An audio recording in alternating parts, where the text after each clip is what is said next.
It began on a freezing January morning when Laura Morales, a hardened investigative journalist from Chicago, known for uncovering hidden truths in America's darkest corners, arrived in the nearly forgotten town of Ravens Hollow, New York, a place buried deep in the Adirondacks and mostly erased from modern maps. A town with fewer than a dozen living residents and a reputation wrapped in decades of silence,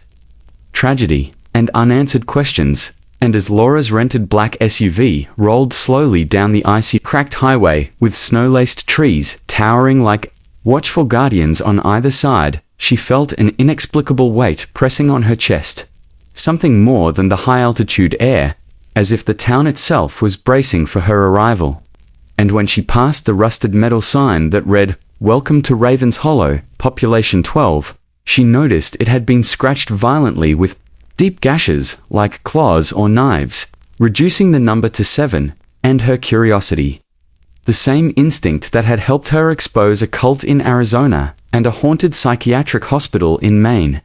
now burned with a renewed intensity as she parked in front of the decaying Weldon house, the focal point of her research, a once grand Victorian estate, now reduced to sagging timbers, boarded windows, and a crooked porch that groaned under the weight of snow and time. For it was this very house that had been abandoned overnight in 1932 by the entire Weldon family, mother, father, 4 children, and an elderly grandmother, all of whom vanished without a trace, leaving behind dinner still warm on the table and blood smeared in strange spiral-like patterns across the floor. A mystery that no police report could explain, and that locals refused to speak of directly, only offering cryptic warnings like, "Some doors open only once," or "They never left." Not really. And Laura, never one to be deterred by superstition, pushed open the brittle wooden gate and stepped into the overgrown yard where rusted toys peeked from under the snow, and a dead swing creaked in a wind that didn't blow. And as she reached the porch, her recorder already running, she felt the unmistakable sensation of being watched, not just from the windows of the house, but from behind the trees, under the snow, and even above in the motionless grey sky. And she knocked on the heavy front door out of habit before testing the knob, and finding it unlocked, which should have surprised her, but didn't. Because something about this entire trip felt orchestrated,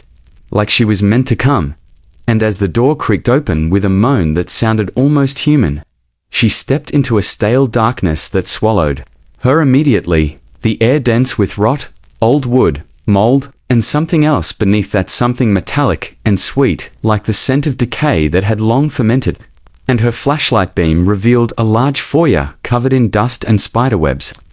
though some sections of the floor were oddly clean, as if someone or something still walked through regularly. And family portraits hung crookedly on the walls, the faces scratched out or blurred by time, except for one of a little girl with eyes so vividly detailed they seemed to follow Laura as she moved toward the staircase. And that's when she heard it, faint but unmistakable, a child's laugh echoing from the second floor, soft and playful, yet hollow and cold, a sound that shouldn't have existed in a home empty for almost a century. And her breath hitched, but she pressed on, each step of the stairs creaking like a warning, until she reached the top and saw that all the doors were slightly open, each room beyond them dark except for the one at the end of the hall, which glowed faintly with a flickering amber light, like a candle burning low. And as she approached it, she noticed claw marks on the wall, not scratches, but deep gouges that splintered the wood and bled into strange symbols she recognized from occult text sigils used to summon or bind entities. And she reached the final door and pushed. It opened slowly to reveal a child's bedroom frozen in time. Toys neatly arranged on a shelf, a dusty tea set on a table with 4 little chairs, and on one chair sat a porcelain doll with its eyes missing and mouth sewn shut.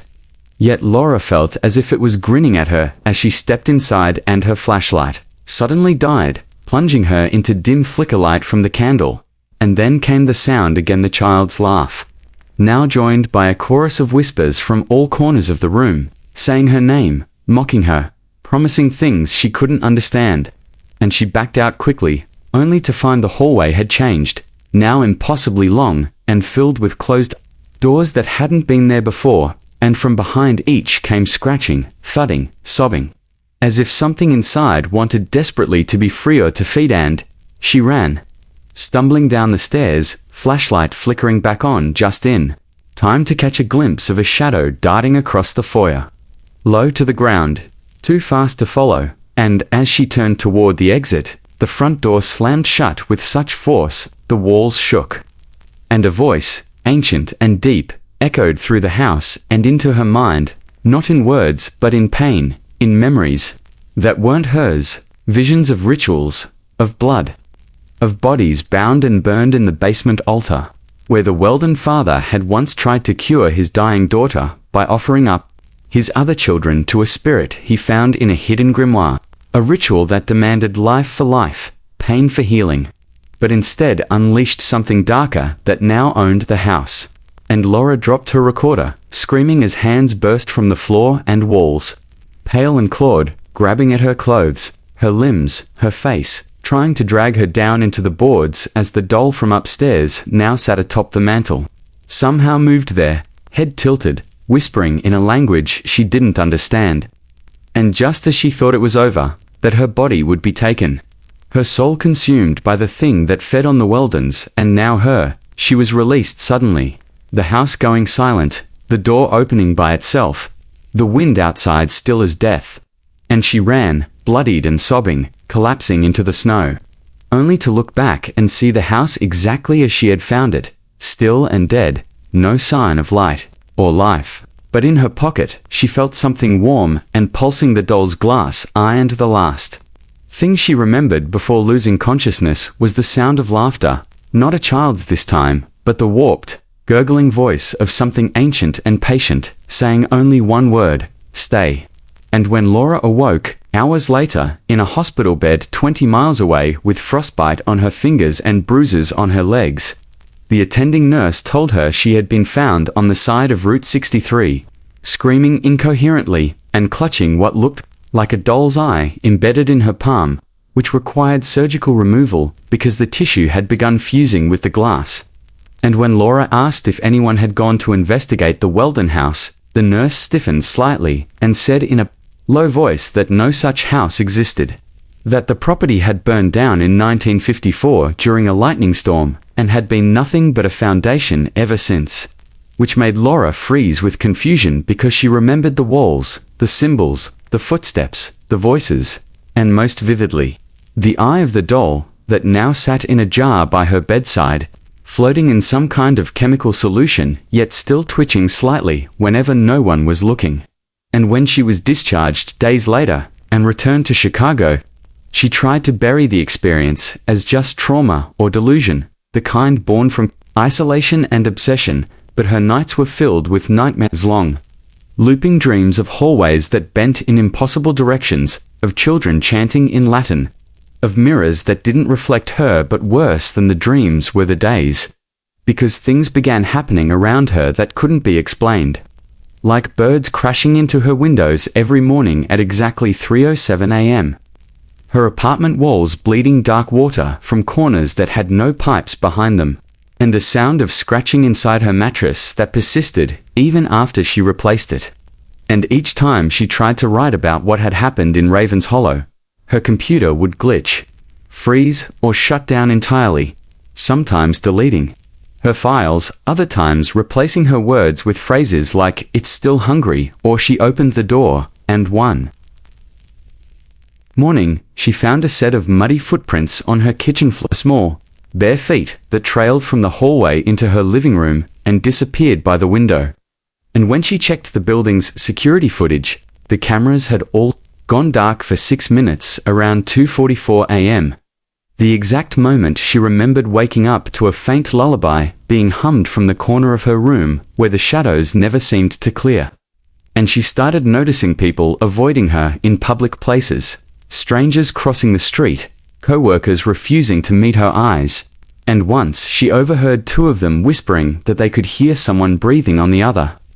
end of Laura's phone calls even when she wasn't speaking, and when she tried to get help, therapists would cancel after 1 or 2 sessions. Priests grew cold or confused when she spoke about the eye or the voices, and eventually she was contacted by a man named Grayson Burke, a former paranormal investigator who had read her public police report and claimed he had encountered something similar in 1996 in a Nevada ghost town called Amber Basin, where an entire mining crew went mad and slaughtered each other after digging into a sealed underground chamber filled with primitive symbols. And when he visited her apartment and saw the eye, he refused to touch it, only saying that it wasn't from a doll but from a vessel. Something used to watch, to listen, to remember, and that by carrying it out of the Weldon house, she had become an anchor for whatever had been sealed there. And though he offered to help her, he disappeared 2 days later, his car found empty by the side of the road. His voicemail filled with long static recordings and the sound of children whispering backwards. And Laura, desperate now, returned to Ravens Hollow in the fall of that same year, only to find the town gone, not abandoned, not destroyed, but gone, as in the roads leading there simply looped endlessly through forest without ever arriving. And when she stopped at a gas station in the nearest neighboring county to ask about the place, the old man at the register just stared at her for a long time before saying, "You came from there?" And when she nodded, he stepped back slowly and told her to leave before sundown, saying no one who goes back ever comes out the same. And Laura, now almost broken, stayed at a motel that night and dreamed of the Weldon children, four of them standing in a circle in a field of ash, whispering her name and pointing to the sky, which cracked open in the dream to reveal a massive eye of flame staring down. And when she awoke, she had carved the same sigils from the house into her motel wall using a fork, with no memory of doing it, and the motel manager called the police. But she fled before they arrived, now convinced she had been marked, branded by the house and its entity, and wherever she went, it followed. Not as a presence she could see, but as something that altered the world around her, twisting her perception, corrupting recordings she tried to make, distorting her voice in phone calls, and in one final act of desperation, she uploaded a video on an anonymous dark web forum detailing everything, warning others never to go looking for Ravens Hollow or the Weldon house. But days later, the video disappeared and her account was deleted. And soon after that, she did too, vanishing from her apartment, from her job, from her life, leaving behind only a half-burned notebook filled with drawings of hollow-eyed children,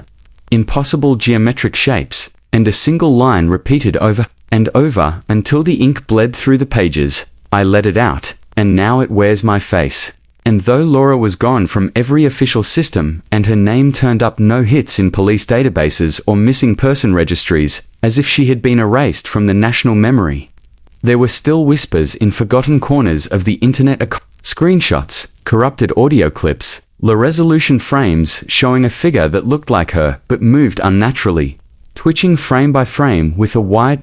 impossible smile and glassy black eyes. Especially one video clip uploaded from a dashcam in rural Pennsylvania that showed a woman walking barefoot down a snowy road at 3:12 a.m., her mouth slowly opening wider and wider until it looked like her jaw had broken, before the camera feed cut to static, and the driver who recorded it was later found in his locked car with his eyes scooped clean out and fingernail scratches embedded in the dashboard, as if he had tried to claw his way free from something inside the vehicle. And while the local sheriff ruled it a psychotic episode, forums dedicated to unexplained cases began referring to the phenomenon as the hollow passenger, a term coined after multiple truckers along Route 27 reported seeing a pale woman appear in their side mirrors without ever being on the road ahead, always smiling, always whispering things that caused seizures in some listeners and violent sleep paralysis in others.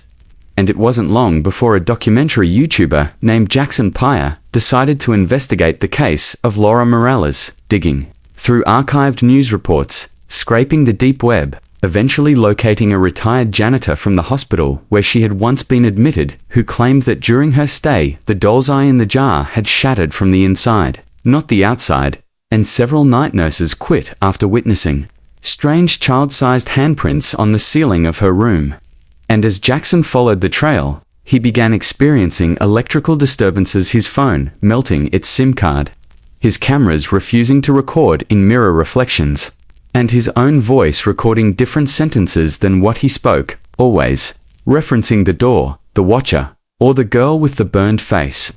And despite repeated warnings from other researchers who had dropped the case out of fear or sudden health decline, Jackson persisted until he too vanished after claiming he had located Ravanus Hollow through a series of hidden coordinates stitched into the corrupted metadata of Laura's last surviving podcast episode. And though no one has found a town by that name on any map, satellite images reveal a strange patch of forest in New York where all GPS signals go dark and wildlife avoids the area entirely, with trees that appear burned from above but untouched from below, forming a perfect circle 3 miles wide. And in the center of that circle, visible only during certain cloud formations, is a blackened foundation resembling a house that should not exist. And those who study the phenomenon believe that whatever happened at the Weldon house was never meant to be uncovered, that some rituals work not by faith but by attention. And the more minds that fixate on the eye, the more power it gathers. And now, it spreads like a virus through story, through screens, through shared memory, becoming not a haunting but a living archive of suffering that adapts with each retelling. And there are dozens of new cases across the country of people reporting dreams of a red door, marked with 3 vertical slashes and a whispering girl on the other side, who promises to show them the truth if they just open it. And these dreams always end with the sleeper waking up somewhere else. Sometimes miles from home, sometimes in someone else's house. Once even in a sealed coffin underground, where they screamed for 2 days before rescuers found them dehydrated and mentally broken, unable to speak, but still mouthing the word watch. And the pattern has become clearer with time. Those who seek the truth vanish. Those who ignore it feel it breathing behind them. And those who deny it most violently end up with symbols carved into their skin while they sleep, like the case of a teenager in Ohio who gouged her own eyes out in church after claiming she saw the children made of light and teeth. Or the teacher in Kansas who locked his class in the basement and told them not to scream no matter what, knocked on the door above, and none of them screamed until the 5th knock, after which the door opened by itself, and only static was heard on the security footage, which ended with the frame freezing on a face that didn't belong to any of the students or staff, just a pale woman with glass eyes and a mouth that moved with no sound. And these manifestations have escalated with digital exposure, as though the story has become self-aware, using every tweet, video, or file share to feed itself, evolving its reach beyond haunted spaces into digital ones, turning stories into sigils, fear into fuel, and observers into sacrifices. And those few occult scholars who've analyzed the original house plans of the Weldon estate discovered something deeply wrong. The house was built using sacred geometry meant not for housing people, but for imprisoning something beneath, something ancient and not of this world.